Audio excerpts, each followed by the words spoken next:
Sa silingang lalawigan sa Negros Oriental, buksan gihapon ang mga samang sa dakbayan sa Dumaguete. Sa kalagkalag kung wa may ipagawas nga resolusyon ang Interagency Task Force batok niini.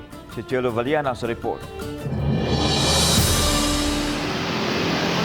Sa pagkakaroon, gitun-an sa kagamhanan sa dakbayan sa Dumaguete ang paghatag og quarantine pass alang sa gustong musud sa mga samang sugod sa Oktubre 27 hangtod sa Nobyembre 6. Adunay 7 ka mga samang sa dakbayan.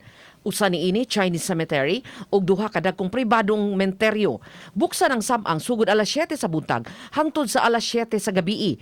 Gipasabot ni Mayor Felipe Antonio Remolyo nga bukas man ang samang sa Nobyembre 1 ug 2 apan kadto lang makakuha og quarantine pass alang sa adlaw mismo sa mga santos o mga kalag ang tugutang makasud. Gawas nga did-an ang pagdaa ug pagkaon sud sa samang, limitado usab ang pagsud aron muduaw sa lubong sa ilang mga mahal sa kinabuhi. Tumong niini aron malikayan ang pagtapok-tapok ka posibleng hinungdan unya sa tinakdanay sa pagsaka pagbalik sa mga kaso sa COVID-19. Dinidiscourage natin yung lahat ng mga tao pupunta sa mga sementeryo sa November 1 and 2. Ni-request natin sila na 1 week before and 1 week after. Sa talaan sa local IATF, ang Dumaguete City aduna nalay 137 active cases.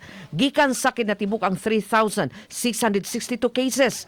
102 ang nakalas samtang 2,423 ang nangaayo na. Ang lalawigan sa Negros Oriental mao karon ang nag-una nga labing daghang kaso sa COVID-19 sa Central Visayas tungod sa ilang 2,500 ka active cases. Uban ni Clans Gabutin, Chel Valiena, Balitang Bisdak.